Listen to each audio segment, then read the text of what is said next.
बोले वृंदावन बिहारी लाल की श्रीमद्भागवत महापुराण की व्यास जी महाराज की जय श्री राधे ब्रह्मण कुंज विहार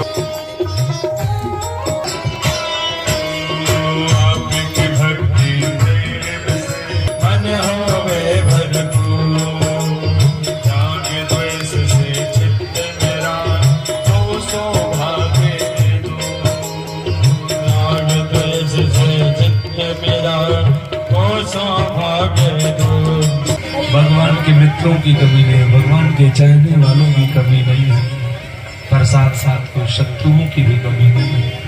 भगवान का जब विवाह हुआ और रुक्मणी जी के प्रथम पुत्र जिनका नाम है प्रादुम्न, आज महाराज प्रादुम्न का जन्म हुआ। धीरे धीरे प्रादुम्न बड़े हो गए, 3-4 महीने के ही थे, पालने में लेते थे। बधाइयां गाई जा रही थी, उत्सव मनाया जा रहा था भवन में। कंस का एक मित्र था जिसका नाम था संबरासुर, और एक दिन ऐसा हुआ जिस दिन सब माताएं बधाई गा रही थी, उसी दिन संबरासुर आया और पालना में नन्हे से बालक प्रादुम्न को उठा करके आकाश में उड़ गया।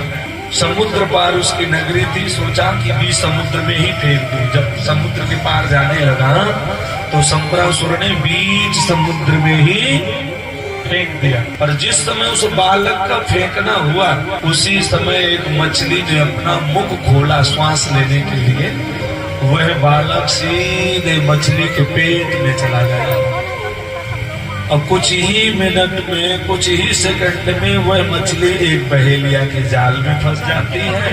बहेलिया उस मछली को ले जाकर के संबरासुर के राज्य में संबरासुर को ही बेच दिया। संबरासुर ने जब मछली को काटा तो बालक जीवित निकला। संबरासुर सोच भी नहीं सकता था कि ये वही बालक है, ये दूसरा एकदम जीवित। आश्चर्य की बात तो ये कि उस बालक की कहीं किसी अंग में खरोंच तक नहीं आया था। विद्यावती एक संगीत सिखाती थी, संबरासुर ने वह बालक विद्यावती को सौंपते हुए कहा, इसका लालन पालन पोषण करना। तो नहीं हो ना, मालूम है कौन है?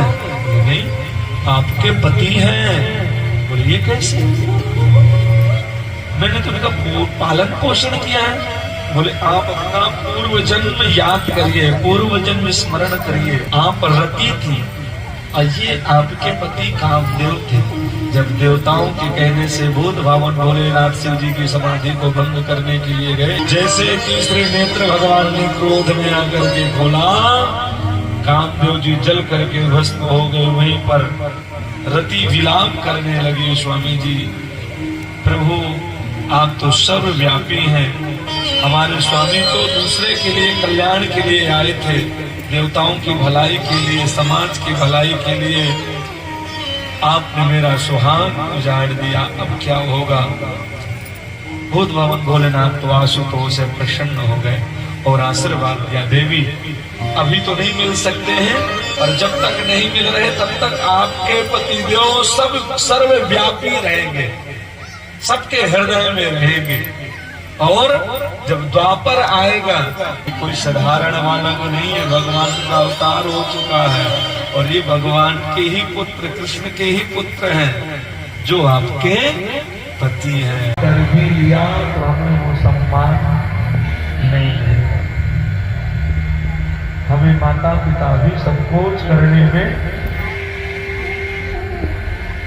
ग्रहण करने में, स्वीकार करने में संकोच करेंगे।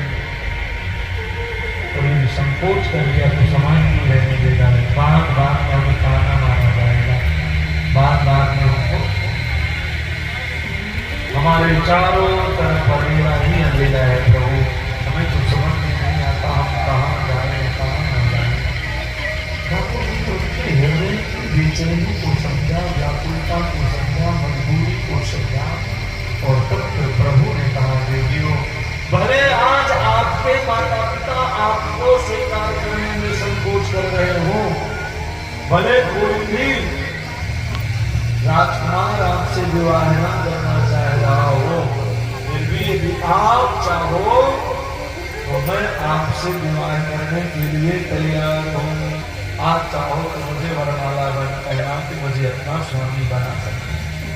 फिर क्या कर जितनी भी कन्याएं कैद में थी सब भगवान को वरमाला पहना करके जगत की पूजनीय और वंदनीय बन गई।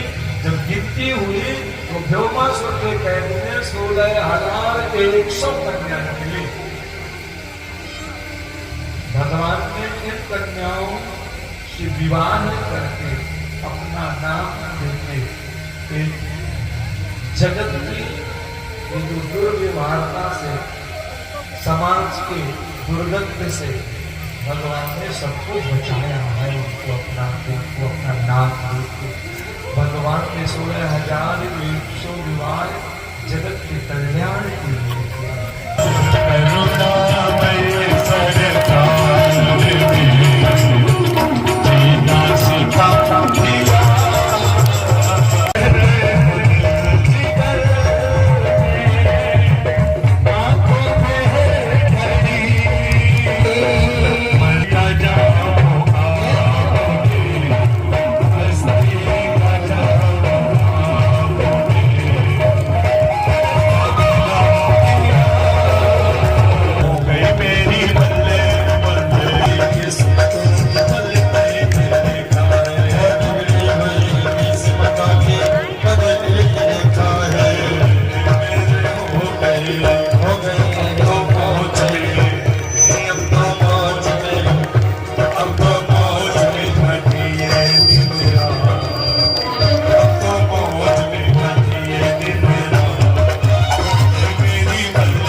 जीऊं मैं राधा रानी तुम्हारे बिना मेरा मन ही ना लागे। तुम्हारे बिना मेरे ख्वाबों का कोई ठिकाना नहीं।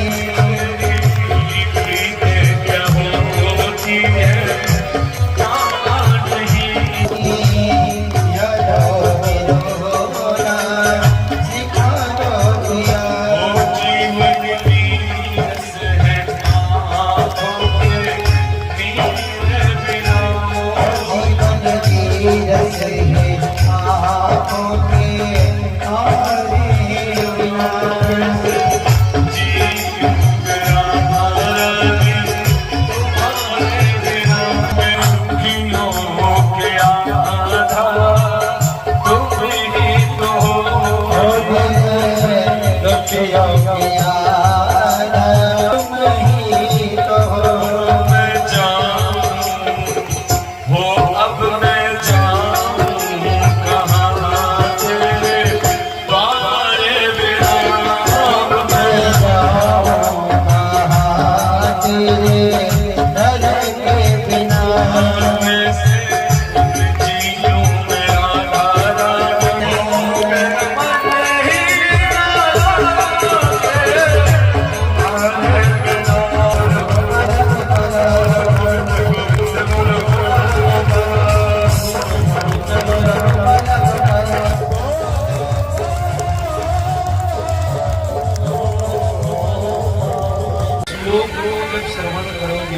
इसके अर्थ को जब आप समझोगे तो आपको इस बात की अनुभूति हो जाएगी कि सुदामा जी जैसा धनार्दन को भाई यहाँ तक कि भाई भाई का भी रिश्ता क्यों ना हो वहाँ भी छोटा बड़ा लग जाता है, चाहे 1 मिनट का अंतर हो और वहाँ भी हो जाता है। ये बराबरी का संबंध होता है, उसे हम लोग सखा कहते हैं।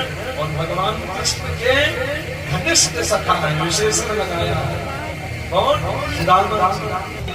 प्रसन्नता दो जितेंद्री ब्रह्मविद्या ब्राह्मण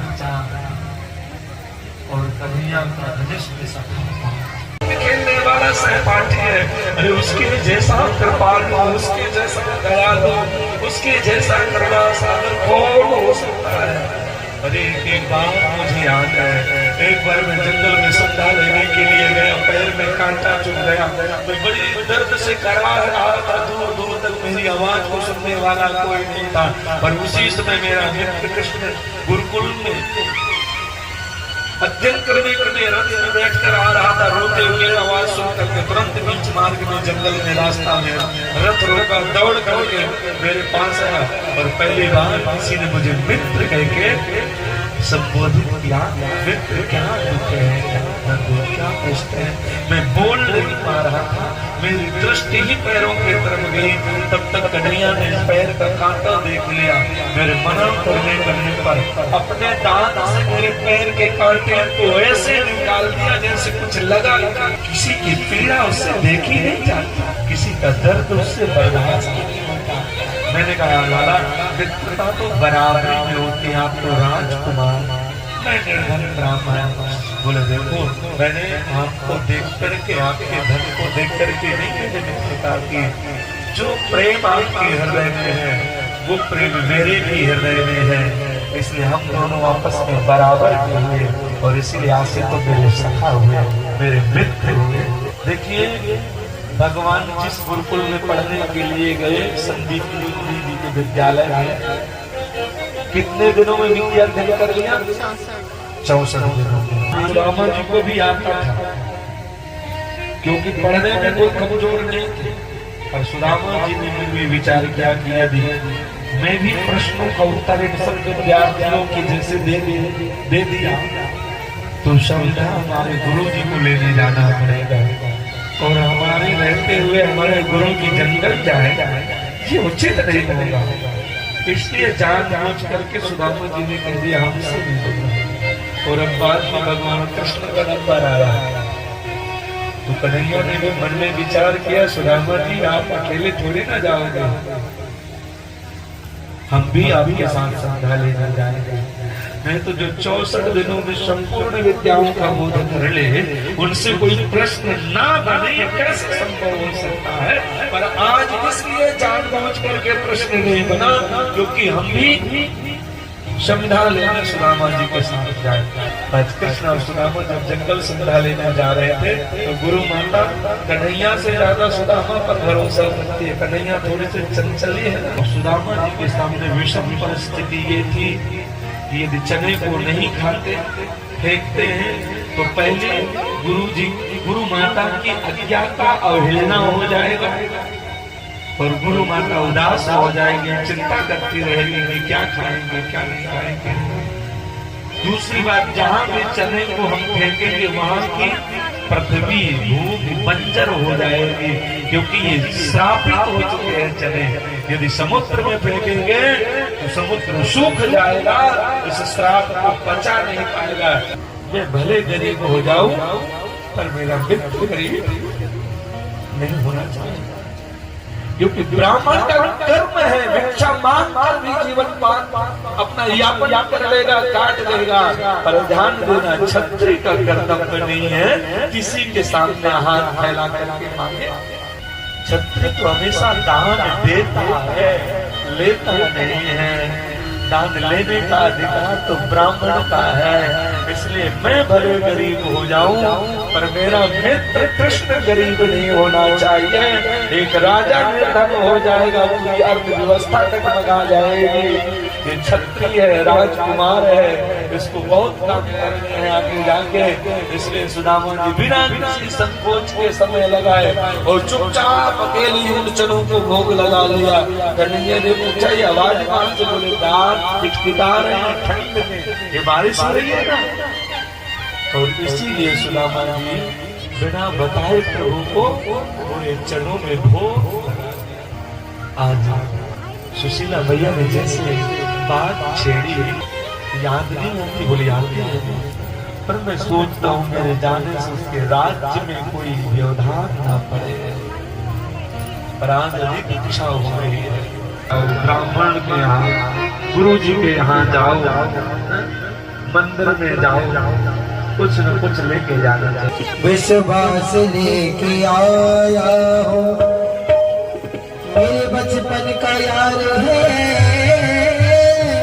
वो मेरा श्याम।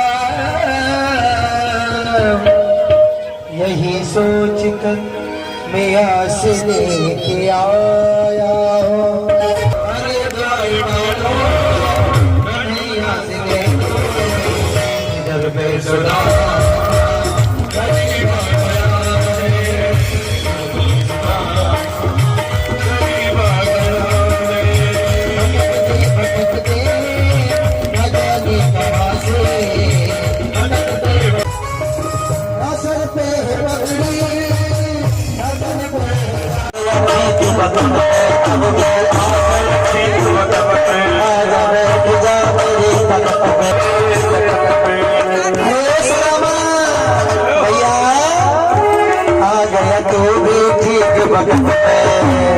तू कितनी अच्छी है, तू कितनी भोली है, प्यारी प्यारी है।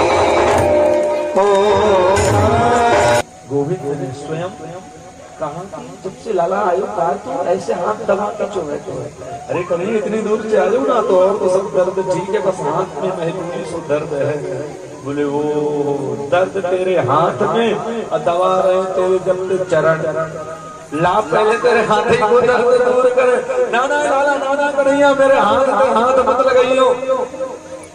अरे तेरे हाथ में दर्द है, हाथ कैसे ना लगाए। और जबरदस्ती कन्हैया ने हाथ को ऐसे खींच लिया और जैसे खींचा कन्हैया ने सुदामा जी का हाथ, वैसे ही कन्हैया के हाथ में चावल की पोटली सुदामा जी की आ गई। सुदामा जी की पोटली लेकर के गोविंद ने सबसे पहले पोटली को खोला। एक गांठी दो गांठी जैसे देखा तंदुल प्रसाद है। भगवान कृष्ण ने एक मुट्ठी ऐसे भर के चावल की ली और जैसे भर के चावल की मुट्ठी ली तुरंत